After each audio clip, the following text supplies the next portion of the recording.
waaw man de Ahmed Diouf laa tudd taximan la. maa ngi tudd Fatmata sant Ñing dëkk Thiaroye. salaamaaleykum maa ngi tudd Mariama Liko Baar waa. salaamaaleykum maa ngi tudd Soxna Mariam Mbow dëkk Kër Massar di jaayee fii ci foire Sacré Cœur bi boulangerie jaune. mais am na loo xamante ne si style la boo xamante ne si daal c'est pas nu mu tudd mënoo ko expliquer ci lan la mais mode la boo xamante ne si dañ koy roy rek dégg nit di ko wax ñu jëlaat ko di ko répété di ko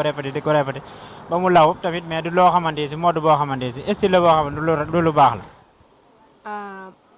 du question de ñàkk yar c'est que kii la rek tendance la rek xam nga mode la buñ génn rek ay xanaa neex ay loolu daal bu man daal pour man buzz la rek. langage yi nga wax ni ne xale jigéen ñi dañ ko jël léegi ak xale góor yi vraiment man je vois que c'est pas normal parce que nit da ngay responsable am na wax yoo xamante ne doxul ay xanaa neex ay kii ak yooyu moom doxul vraiment. ñàkk éducation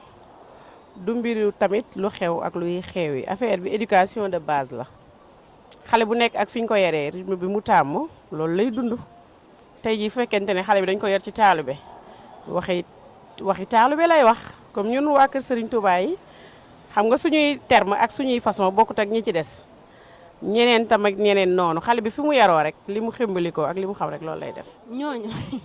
non waxuma leen dara parce que man loolu man dama koy wax moo tax ay xanaa neex ay xale buzz xam nga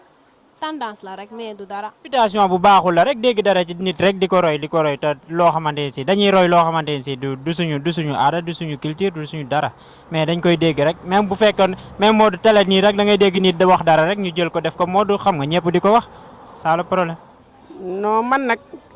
ci benn côté nga jéggal ma du ma ñaax xale yi man parents yi lay ñaax ndax xam nga xale bi mu juddoo suñu borom da ko wutal waajur bu góor ak bu jigéen. mu wàcc ci ñoom kon ñooñu ñoo lépp lu xale bi doon rek ñoom la su fekkente ne xale bi dafa juddu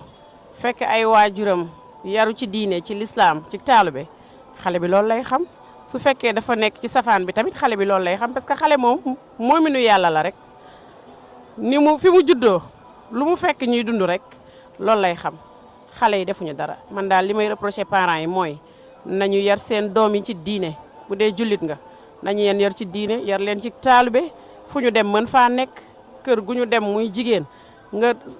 jóge sa kër papa ak sa yaay dem sa kër borom kër noo fekkee ñooñu mel nga mën faa nekk lépp nag ci parents yi la rek man parents yi wax dëgg yàlla ñoom lay ñaax waxuma xale yi dara. du loolu nag ndax parents yi moom ñi lu ñu mën rek ñu ngi koy def seen doom yi xam nga lu ñuy dégg duñ ko déggee ci biir kër gi ci mbedd mi lañ koy déggee moo tax mais du ci biir kër gi lañ koy dégg bu doon ci biir kër gi la xam nga dinañ am yar. mais ci mbedd mi lañ koy déggee l'essentiel daal man li may ñaax parents yi mooy ñu gën a xale yi bu ñu génnee ci mbedd bi ba duggaat ci kër gi ñu jox leen éducation bu baax yaraat leen daal parce que mbedd mi dañ leen di yàq bu ñu génnee bu ñu duggaatee nañ leen gën a yaraat gën leen a ñaaxaat ci wax yooyu noonu xam nga mooy loolu. waaw mooy bëri na parce que mooy tamit yu ci bëri duy teggin non duy teggin xam nga man ci taalibe lañ ma yar ñun ay sang beeg soxna si la ñuy wax te xale yi léegi boo dee nii. ñu ne ni nga xeeti yeneen anam daal ñun doxuñu ci yooyu kon wax moom nu mu gën a teggi ni gën a baax may ñaaxaat xale yi tamit nañu déggal seen waajur. waaw xam nga dama leen di wax ñu liggéey rek langage bi ñuy wax xam nga mooy li ma la wax rek réputation de tout chaque jour la benn loo xamante ne si dañ koy répété di ko répété ci nit ñi ci télé yi ci rajo yi xam nga tout le temps ñëpp di ko dégg xam nga bu yàggee ñëpp di ko jël même boo ko waxul sax day dem ba mujj day doog bokk sa langage il fallait que nga wax ko moo tax. mooy loolu amuñu lu ñuy liggéey peut-être xëy na. xale moom bu juddoo yow yaay jubbanti suñu borom moo ko teg ci sa loxo nee nañ waajur sàmm la xale bi bu juddoo yow li ci li nga ko yar ci loolu lay dund loolu lay xam xale da ngay jaayanteeg moom suñu borom loolu la wax yar seen njaboot gi ci diine l'islam tàggat leen ci diine ak taalube ngir ëllëg bu ngeen leen wanee ginnaaw ñoom fu ñu dem mën faa nekk. parents yi moom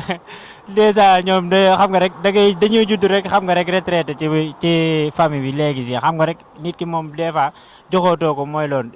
xale yi jigéen yi léegi si yoreelatuñ leen 3 repas yi ba mu mat da ngay génn di ko lijjanti di wut ay hamburger ci mbedd mi di wut ay shawarma ci mbedd mi